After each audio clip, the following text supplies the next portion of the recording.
अनेकांना वाटतं की वर्तमान संविधान जे बनलंय ते संविधान रक्ताचा थेंबही न सांडता बनलं नाही. संविधान सभेमध्ये बाबासाहेब जाऊ नयेत म्हणून संविधान सभेच्या जेव्हा निवडणुका घेण्यात आल्या होत्या त्या निवडणुकीचा प्रचार करणाऱ्या आपल्या कार्यकर्त्यांचे खून काँग्रेसच्या ब्राह्मण बनिया लोकांनी केले होते. दुसरं बाबासाहेबांचं वाक्य संविधानाबद्दल, संविधान जाणणारे लोक जर उभे राहिले तर मी पहिला असेल भारतीय संविधान जाळून टाकणाऱ्यापैकी. आजचा विषय आहे भारतीय संविधान. गेल्या काही दिवसांपासून भारतीय संविधानाबद्दल एक चर्चा महाराष्ट्रामध्ये होताना आपल्याला दिसते आणि संविधानाबद्दल जी चर्चा होते त्याचं तात्कालीन कारण आहे एका व्यक्तीने केलेली उठाठेव. ती उठाठेव झाली त्या पाठीमागे सद्भावना होती का दुर्भावना होती या विषयामध्ये मी आज जाणार नाही. आजचा जो मुद्दा आपल्या समोर आहे तो म्हणजे की त्या उठाठेवीमुळे भारतीय संविधानाबद्दल जी लोकांच्या मनामध्ये गरळ आहे, किलबिश आहे, विष आहे, ते विष लोकांनी ओकायला मात्र सुरुवात केली. आणि आपण जर बघाल तर अनेक पोस्टच्या माध्यमातून, व्हॉट्सअपच्या पोस्ट असतील, फेसबुकच्या पोस्ट असतील, अनेक न्यूजपेपरचे जे पोर्टल्स आहेत, वेब पोर्टल्स सोशल मीडियाचे, त्यावरती देखील जेव्हा आपण बघाल तिथे देखील भारतीय संविधानाबद्दल अतिशय अर्वाच्य भाषेमध्ये, अतिशय म्हणजे तद्दन काय म्हणता येईल त्याला, नीच मानसिकता दाखवण्याचं काम अनेकांनी केलं जे संविधान विरोधी लोक आहेत. प्रश्न असा उपस्थित होतो की भारतामध्ये नागरिकत्व उपभोगत असलेल्या हा जो समूह आहे हा समूह संविधान विरोधी का आहे, हा सर्वात मोठा प्रश्न आहे. मग तुम्ही बघाल तर बहुसंख्याक सवर्ण जो वर्ग आहे, ब्राह्मण, क्षत्रिय, वैश्य, शूद्र, या बहुसंख्याक लोकांच्या मनामध्ये संविधानाबद्दल गरळ आहे. काही अनुसूचित जातीचे आणि काही अनुसूचित जमातीचे वर्ग लोक यांच्या मनामध्ये देखील भारतीय संविधानाबद्दल किलमिश आहे. एवढंच नाही तर जर तुम्ही बघाल जे उच्चवर्णीय मुस्लिम असतात, ज्यांना अशराफ असं म्हणलं जातं, जे जाट, खत्री, शीख आहेत, उच्चवर्णीय जे ख्रिश्चन आहेत, त्यांच्या मनामध्ये देखील जर आपण धार्मिक स्वातंत्र्याचे अधिकार आर्टिकल 25 वगैरे जर सोडले तर इतर संविधानाबद्दल अनेक तरतुदींबद्दल त्यांच्या मनामध्ये देखील किलमिश आहे असं आपल्याला दिसतं. त्यांच्या मनामध्ये देखील विरोध भावना दिसते. याबरोबरच जर आपण कम्युनिस्ट बघाल, समाजवादी बघाल, काही लिबरल, काही उदारमतवादी लोक बघाल, राष्ट्रीय स्वयंसेवक संघात आता प्रश्नच उपस्थित होत नाही. ते तर ॲब इनिशिओ संविधानाच्या विरोधातले लोक आहेत आणि संविधान सभेमध्ये जाऊन हुल्लडबाजी करणारे हे RSSचे लोक आहेत. काँग्रेसचा एक गट देखील कॉन्स्टिट्यूशनच्या विरोधामध्ये आपल्याला दिसतो. हे सर्व का आहे, याच्या पाठीमागे नेमकी काय कारण आहेत, ही कारणं आपल्याला जाणायची आहेत. आणि त्यासाठी भारतीय संविधानावरती हे एक 2 ते 3 भागामध्ये सिरीज मी आपल्यासमोर घेऊन येत आहे. आजच्या भागात आपण बघणार आहोत की संविधानावरती जेव्हा ह्या नसत्या उठाठेवीमुळे चर्चा झाली, संविधान जेव्हा ह्या 2-3 दिवसामध्ये प्लॅटफॉर्मवरती चर्चेसाठी एक इश्यू बनलं, तर अशा काळामध्ये बाबासाहेब आंबेडकरांची 3 वाक्य, 3 वक्तव्य, 3 स्टेटमेंट संविधान विरोधी गटाकडून प्रचारित आणि प्रसारित करण्यात आली. 3 वाक्य कोणती? तर पहिलं वाक्य होतं, डॉक्टर बाबासाहेब आंबेडकर म्हणाले, I was hack. Me hack झालो होतो आणि मला जे करायला सांगितलं मी ते केलं. हे बाबासाहेबांचं वाक्य संविधानाबद्दल. दुसरं बाबासाहेबांचं वाक्य संविधानाबद्दल, संविधान जाणणारे लोक जर उभे राहिले तर मी पहिला असेल भारतीय संविधान जाळून टाकणाऱ्यापैकी. I will be the first person to burn it. आणि तिसरं वाक्य बाबासाहेबांचं वारंवार आपल्या समोर आणलं जातं की संविधान, कॉन्स्टिट्यूशन अबॉलिश केलं पाहिजे आणि रिड्राफ्ट केलं पाहिजे. तर बाबासाहेब आंबेडकरांचे हे जे 3 वाक्य आहेत, 3 स्टेटमेंट आहेत, हे संदर्भ तोडून आउट ऑफ कंटेक्स्ट हे संविधान विरोधी जो गट आहे भारतामध्ये, अर्थात त्यांच्यामध्येही विविध उपगट आहेत, हे आपल्या समोर गळा फाडून टाकतात की बाबासाहेबच म्हटले संविधान मी जाणणार आहे, तर मग तुम्ही कोण संविधानाचं समर्थन करणारे? तुम्ही का भक्त आहात का, अंधभक्त आहात का संविधानाचे? असा एक रोखठोक सवाल विचारण्याच्या आवेशानं हे जे संविधान विरोधी गट आहे, समूह आहे आणि त्यातले काही उपगट आहेत, हे आपल्या समोर बाबासाहेबांचे 3 वक्तव्य ठेवून जाब विचारल्याचं आव आणतात. प्रश्न असा आहे की मी भारताचं संविधान जाळीन असं डॉक्टर बाबासाहेब आंबेडकर म्हणाले होते का? आणि म्हणाले होते तर कुठे, कधी, कशामुळे म्हणाले होते? त्या वक्तव्याचा नेमका संदर्भ काय आहे तो बघणं आपल्याला अतिशय आवश्यक आहे. कारण विरोधक जे म्हणतात बाबासाहेब आंबेडकर म्हणाले जाळीन, तर विरोधक जे आज म्हणतात की आम्ही संविधान जाळू हे बाबासाहेबांच्या सांगण्यानुसार, तर तसं म्हणणं आणि बाबासाहेबांनी संविधान जाळू असं म्हणणं यामध्ये जमीन आसमानचा फरक आहे. आणि तो फरक काय आहे तो आजच्या भागामध्ये आपण जाणून घेणार आहोत, समजून घेणार आहोत की नेमकं ते वक्तव्य बाबासाहेबांचं काय होतं. मी आपल्या समोर बाबासाहेबांच्या 3 स्टेटमेंट जे होते, ह्या 3 स्टेटमेंटचा आपल्यासमोर मी संदर्भ ठेवू इच्छितो. मी संविधान जाळीन असं बाबासाहेब म्हणाले होते का? तर याचं उत्तर आहे हो, बाबासाहेब आंबेडकर असं म्हणाले होते. हे 3 स्टेटमेंट नेमके कुठून आले? तर डॉक्टर बाबासाहेब आंबेडकर राज्यसभेमध्ये जेव्हा मेंबर पार्लमेंट होते, तर दिनांक 2 सप्टेंबर 1953 बाबासाहेब आंबेडकरांनी 2 स्टेटमेंट केले होते. हे जे स्टेटमेंट आहे ते स्टेटमेंट आपल्याला volume number 15 doctor Babasaheb Ambedkar writings and speeches Maharashtra शासनाने जे प्रकाशित केलंय त्यामध्ये हे वक्तव्य आपल्याला उपलब्ध आहेत. तर बाबासाहेब आंबेडकरांनी जे वक्तव्य केलं, जे स्टेटमेंट केलं संविधानाच्या बद्दल, ते नेमकं काय होतं ते आपण बघूया. बाबासाहेब काय म्हणाले? जे पहिलं स्टेटमेंट आहे की मी माझ्या मनाविरुद्ध काम केलं, मला संविधान लिहायला सांगितलं, मी लिहिलं, असं बाबासाहेब म्हणाले होते का? तर हो म्हणाले होते. कुठे म्हणाले बघा, हे व्हॉल्यूम नंबर 15 मध्ये 2 सप्टेंबर 1953चं आंध्र प्रदेशचं स्टेट बिल होतं. आंध्र प्रदेश एक भाषिक राज्य बनवायचं म्हणून जेव्हा चर्चा सुरू होती राज्यसभेत, तेव्हा केलेलं बाबासाहेबांचं स्पीच, हिस्टॉरिकल स्पीच. त्यामध्ये बाबासाहेब काय म्हणतात आपण बघूया. बाबासाहेब म्हणाले, now sir, we have inherited a tradition. People always keep on saying to me, oh, you are the maker of the Constitution. My answer is, I was a hack. What I was asked to do, I did much against my will. हे बाबासाहेबांचं वाक्य 2 September 1953चं, की मी माझ्या मनाविरुद्ध मला जे करायला सांगितलं ते मी केलं, असं बाबासाहेबांनी ह्या ठिकाणी कबूल केलेलं आपल्याला दिसतं.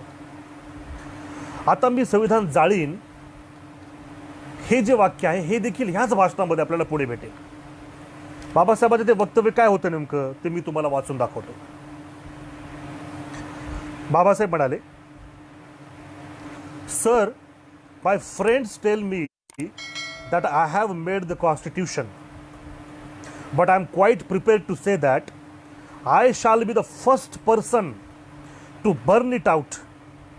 I do not want it. It does not suit anybody.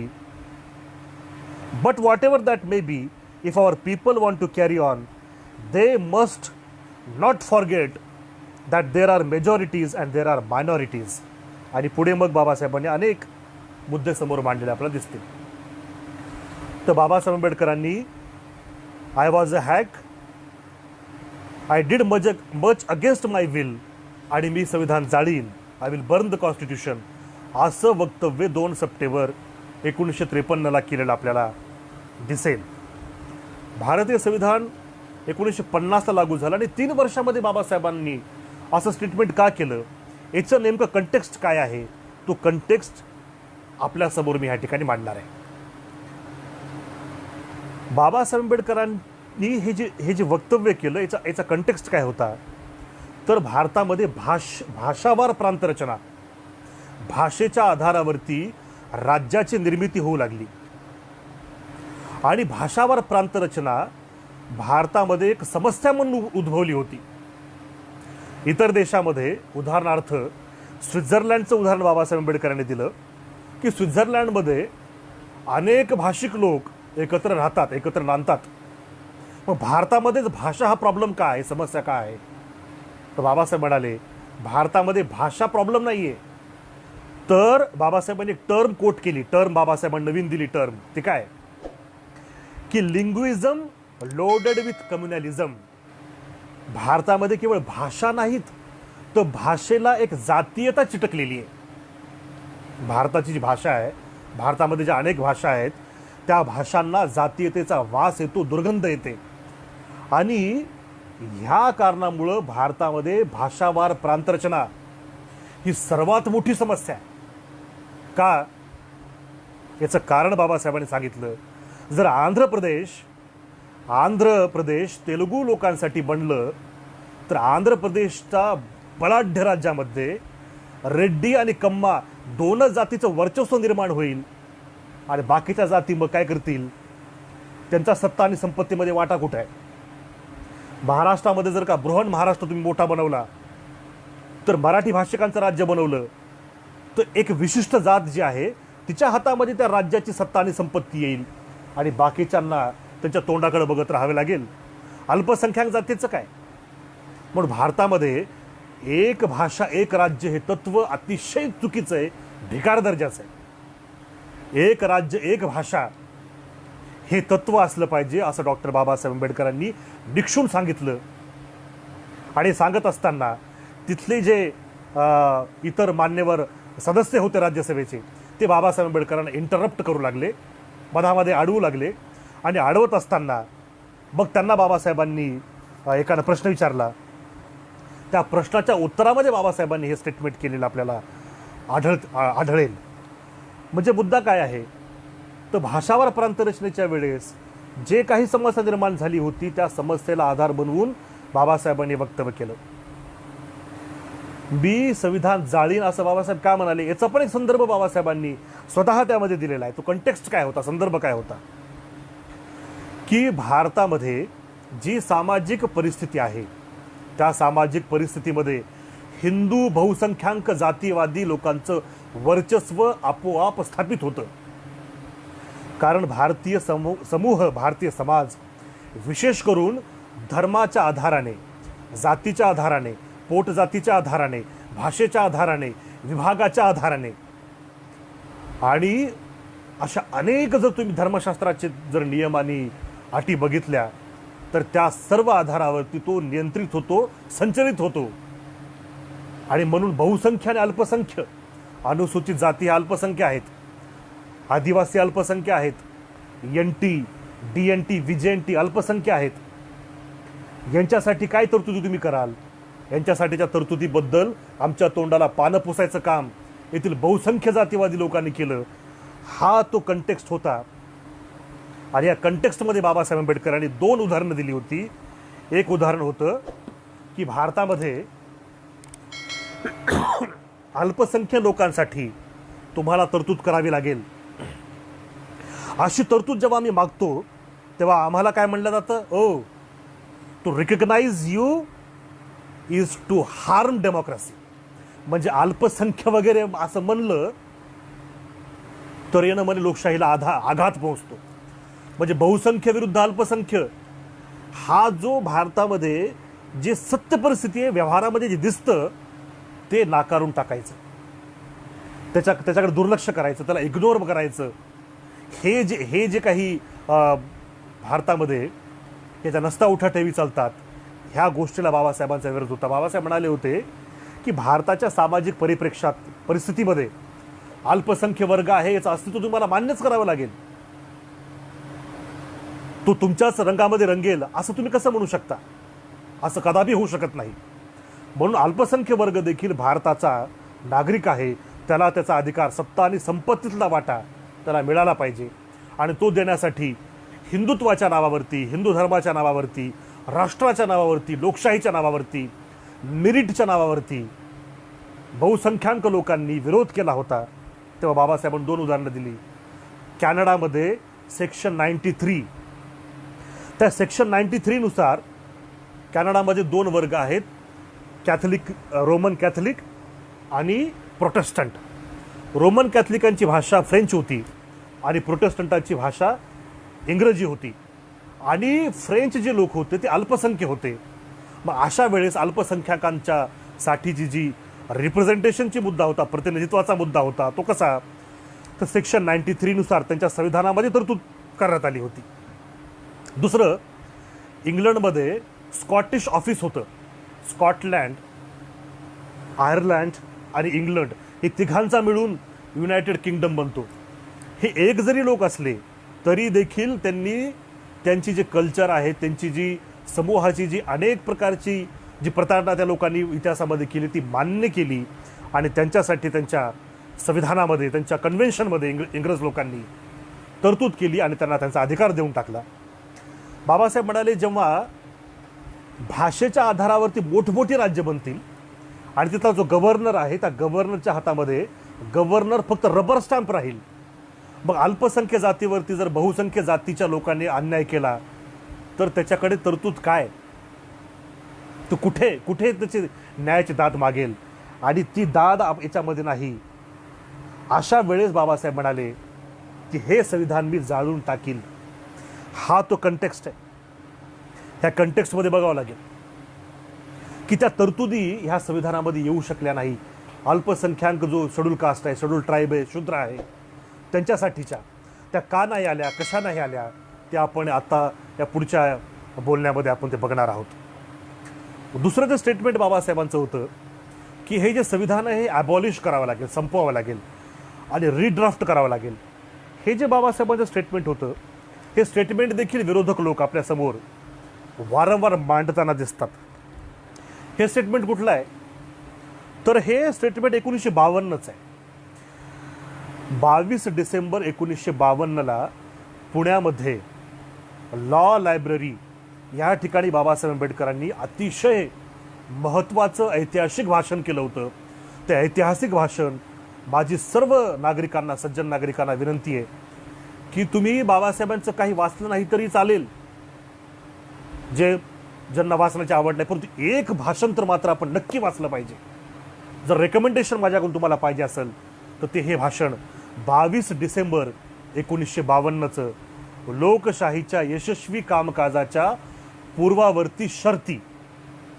काही अटी आहेत. लोकशाही जर भारतामध्ये यशस्वी व्हायची असेल तर डॉक्टर बाबासाहेब आंबेडकरांनी जवळपास 7 अटी, कंडिशन्स मांडल्या होत्या. जर त्या कंडिशन, त्या अटी पूर्ण झाल्या तर भारतामध्ये लोकशाही सक्सेसफुल होईल, यशस्वी होईल. त्या 7 अटीपैकी एक अट जरी समाप्त करण्यात आली किंवा परिपूर्ण करण्यात नाही आली तर भारतामध्ये लोकशाही केवळ नावालाच उरेल. हे फॉर्म्युला बाबासाहेब आंबेडकरांनी या भाषणामध्ये दिला होता. आता ह्या ठिकाणी बाबासाहेब काय म्हणाले होते 1952ला, हे मराठीमध्ये भाषण ट्रान्सलेटेड आहे, खंड क्रमांक 18 भाग 3 मध्ये. बाबासाहेब म्हणतात की माझ्या अभिप्रायाप्रमाणे यशस्वी लोकशाहीच्या कामकाजाची चौथी पूर्वावर्ती शर्त म्हणजे संविधानिक नैतिकता. आपल्या संविधानाबद्दल पुष्कळशे लोक अतिउत्साही दिसतात. खरोखरच या गोष्टीची मला भीती वाटते, परंतु मी तसा नाही. ज्यांना भारतीय संविधान नष्ट करून त्याचा नवीन मसुदा तयार करावायचा वाटतो अशा लोकांमध्ये सामील होण्यास माझी खरोखरच तयारी आहे. हे स्टेटमेंट बाबासाहेबांनी केलं. हे अर्धवट स्टेटमेंट आपल्यासमोर मांडण्यात येतं. संविधानाचे विरोधक जो गट आहे तो फार चाणाक्ष आहे. हे एक वाक्य काढायचं, आपल्यासमोर मांडायचं, परंतु हे बाबासाहेबांनी कोणत्या संदर्भात मांडलं होतं ते मात्र आपल्यासमोर ते लोक देत नाहीत. आणि तो संदर्भ काय, ह्याच भाषणामध्ये बाबासाहेब आंबेडकरांनी पुढे सांगितले. ते काय बाबासाहेब म्हणतात बघा. हो, परंतु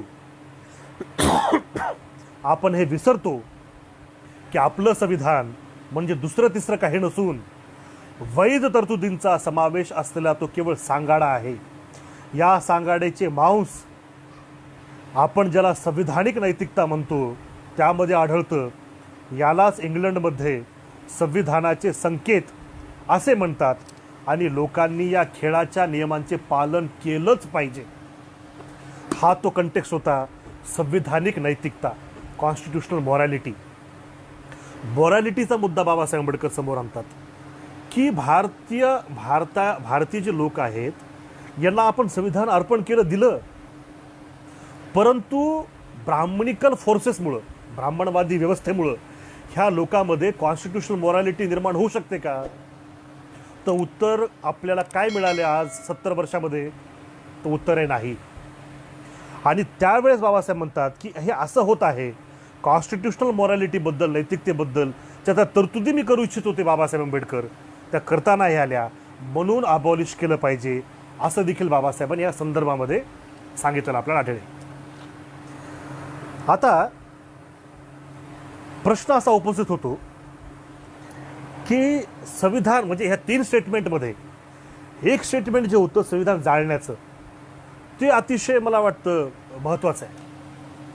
प्रश्न असा उपस्थित होतो की जे बाबासाहेब आंबेडकर संविधानाचे शिल्पकार आहेत, बाबासाहेबांनी जे स्वतः शिल्पकार आहेत, त्यांनी मी जाळेन असं का म्हटलं असेल? याचं काय उत्तर बाबासाहेबांनी स्वतः दिलंय का? हे तर आपण संदर्भ बघितले, परंतु एक्झॅक्ट उत्तर काय होतं ते उत्तर मात्र आपल्याला बघावं लागेल. आणि बाबासाहेब आंबेडकरांनी हा जो वक्तव्य बाबासाहेबांनी केलं होतं, मी संविधान जाळून टाकील, याचं उत्तर स्वतः बाबासाहेब आंबेडकरांनी दिलेलं आहे. आणि ते उत्तर कधी दिलं होतं? तर ते उत्तर दिलं होतं 19 मार्च 1955ला. हे जे स्टेटमेंट केलं, हे स्टेटमेंट होतं 2 सप्टेंबर 1953. आणि याचं उत्तर बाबासाहेब आंबेडकरांनी राज्यसभेमध्येच, चर्चेमध्येच बाबासाहेबांचं उत्तर दिलं. ते उत्तर दिलं 19 मार्च 1955ला. ते उत्तर काय होतं? मी संविधान का जाळीन असं बाबासाहेब म्हणाले. तर बाबासाहेबांच्या शब्दामध्येच बाबासाहेबांचं उत्तर आपण बघूया की मी संविधान का जाळणार असं बाबासाहेब का म्हणाले. हे देखील आपल्याला व्हॉल्यूम नंबर 15 मध्ये उपलब्ध आहे. मुद्दा होता 4th कॉन्स्टिट्यूशनल अमेंडमेंट ॲक्ट. याबद्दल जे अमेंडमेंट बिल जे होते 1954, त्या बिलाच्या चर्चेच्या वेळेस बाबासाहेबांनी हे उत्तर दिलेलं आढळेल. बाबासाहेबांनी त्या बिलावरती चर्चा करत असताना काही कॉमेंट केल्या आणि कॉमेंट करत असताना पंजाबमधले डॉक्टर अनूप सिंग होते, माननीय सदस्य राज्यसभा. त्यांनी प्रश्न विचारला, last time Wien you spoke you sed that you would burn the constitution. मागच्या वेळेस बाबासाहेब तुम्ही बोलले होते, तुम्ही तर म्हणाले मी संविधान जाळून टाकील. आता बाबासाहेब काय म्हणतात बघा. Doctor B.R. Ambedkar reply, do you want a reply to that? I would give it to you right here. आणि बाबासाहेब आंबेडकरांनी ते मी जाळेन का जाळेन याचा रिप्लाय बाबासाहेबांनी दिला. ते उत्तर काय आहे? Now I quote, my friend says that the last time when I spoke, I said that I wanted to burn the Constitution. Well, in a hurry, I did not explain the reason. त्यावेळेस गडबडीमध्ये वेळेचा तिथे एक विशिष्ट वेळ असतो प्रत्येक सदस्यांना, त्या वेळेच्या अभावी मी याचं कारण मीमांसा आपल्यासमोर मांडू नाही शकलो. Now that my friend has given me the opportunity, I think I shall give the reason. आता माझ्या मित्राने हा प्रश्न उपस्थित केला आणि मला एक संधी दिली एक प्रकारे, मी याचं उत्तर आता आपल्यासमोर मांडणार.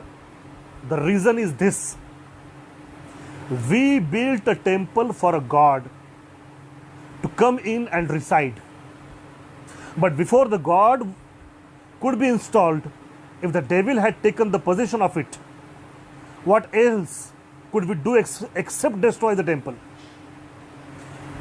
If we did not intend that it should be occupied by the asuras वगैरे बाबासाहेबांनी पुढे हे वक्तव्य केलेलं आपल्याला आढळेल.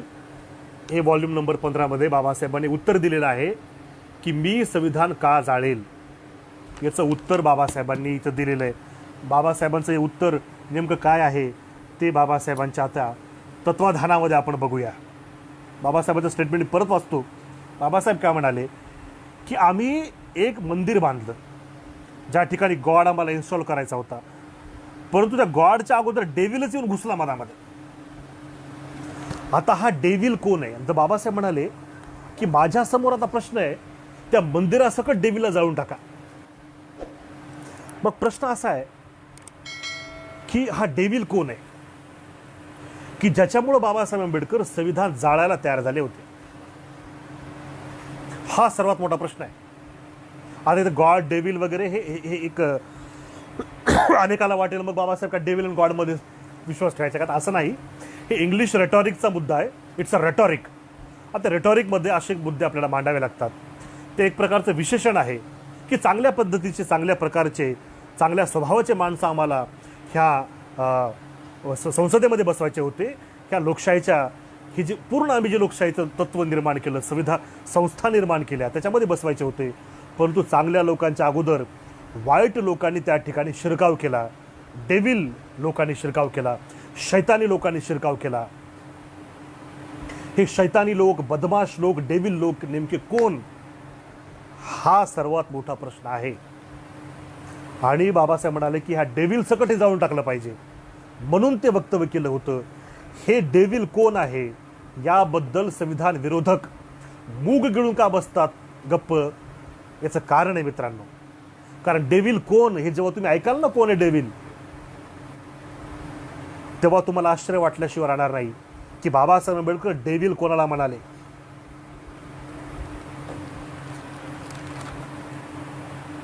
तर डेव्हिल आहे भारतातला शासक वर्ग. लक्षात घ्या. बाबासाहेब म्हणाले हा जो डेव्हिल आहे, जो संविधानिक संस्था ज्या मी निर्माण केल्या त्यामध्ये घुसून बसला, स्वतःची पैठ निर्माण केली, हेजेमन निर्माण केली, वर्चस्व निर्माण केलं, हा जो डेव्हिल आहे, हा डेव्हिल दुसरा तिसरा कोणी नसून भारतातला शासक वर्ग हाच आहे. भारतामध्ये जी सामाजिक राजकीय परिप्रेक्ष्यामध्ये जेव्हा आपण जाती वर्ग बघू, कास्ट अँड क्लास बघू, तेव्हा त्याचे दोन भाग बाबासाहेबांनी केलेले आपल्याला आढळतील. एक शासक वर्ग आणि दुसरा गुलाम वर्ग. शासक वर्ग कोण आणि गुलाम वर्ग कोण? भारतातली जी जाती व्यवस्था आहे, वर्ण व्यवस्था आहे, वर्ग व्यवस्था आहे, ती वर्ण वर्ग व्यवस्था डॉक्टर बाबासाहेब आंबेडकरांनी जी मांडली आणि जी आपल्याला परंपरेप्रमाणे माहीत आहे, त्यामध्ये जमीन आसमानचा फरक आहे. मी तो फरक तुम्हाला दाखवतो. ही आहे ब्राह्मणिकल सोशल ऑर्डर, असं परंपरेनं आपल्याला सांगण्यात येतं. म्हणजे हॉरिझॉन्टल, ब्राह्मण, त्याच्या खाली क्षत्रिय, त्याच्या खाली वैश्य, त्याच्या खाली शूद्र, त्याच्या खाली अतिशूद्र, त्याच्या खाली आदिवासी, त्याच्या खाली तथाकथित एक्स क्रिमिनल ट्राईब्स. अशी हॉरिझॉन्टल व्यवस्था आपल्याला सांगण्यात येते. डॉक्टर बाबासाहेब आंबेडकरांनी ही व्यवस्था, अशा पद्धतीचं भारताचे चित्र आहे हे असं नाही असं म्हटलंय. भारताचं खरं चित्र काय? तर ते भारताचं खरं चित्र डॉक्टर बाबासाहेब आंबेडकरांनी दिलेलं आहे. ते डायग्राम बाबासाहेबांनी दिला. तो डायग्राम मी आपल्याला दाखवतो. तो डायग्राम हा आहे. बाबासाहेब म्हणाले की भारताचं खरं चित्र काय आहे ते हे. भारताचं खरं चित्र बघा काय.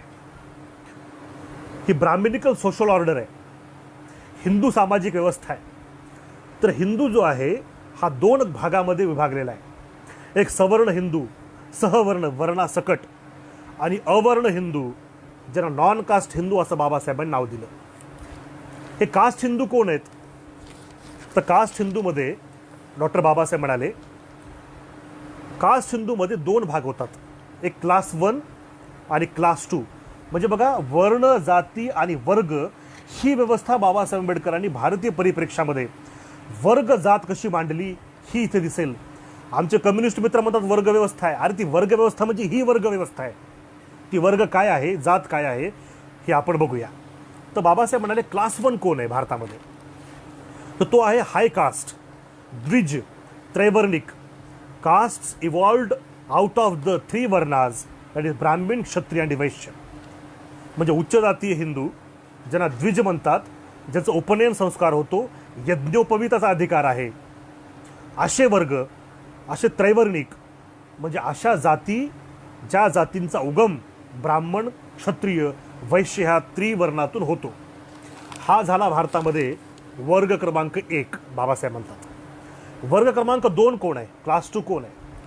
बाबासाहेब म्हणतात लो कास्ट, नीच जाती हिंदू. ते कोण? तर शूद्र वर्णातून निर्माण झालेल्या जाती. हा काय आहे? क्लास 2 आहे, लो कास्ट आहे.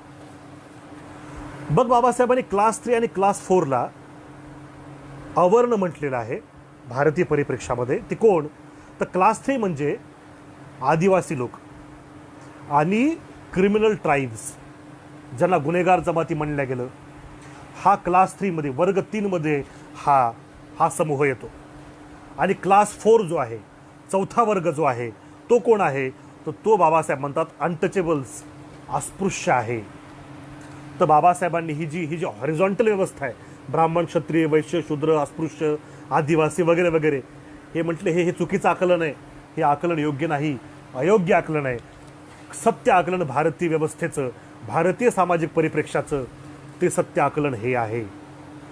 आणि बाबासाहेबांनी पुढे काय म्हणतात बघा. हा जो क्लास 1 आहे त्रैवर्णिक, हा आहे शासक वर्ग, गव्हर्निंग क्लास. ही डेफिनेशन बाबासाहेबांनी केलेली आहे. आणि क्लास 2 म्हणजे शूद्र जाती, क्लास 3 म्हणजे आदिवासी क्रिमिनल ट्राईब्स, आणि क्लास 4 म्हणजे अस्पृश्य. तर क्लास 2, 3 आणि 4 म्हणजे सवर्ण वर्गातला एक वर्ग जो आहे शूद्र वर्ग, आवर्ण वर्गातले 2 वर्ग, असे क्लास 2, 3, 4 हे तिघं मिळून भारतामध्ये गुलाम वर्ग, सर्वाईल क्लास म्हणून गणल्या जातात. असं बाबासाहेब आंबेडकरांनी भारतीय सामाजिक व्यवस्थेचं विश्लेषण, हा डायग्राम माझा नाही, हा डायग्राम बाबासाहेबांचा आहे. हे विश्लेषण डॉक्टर बाबासाहेब आंबेडकरांनी केलेलं आपल्याला आढळेल. मुदलात काय?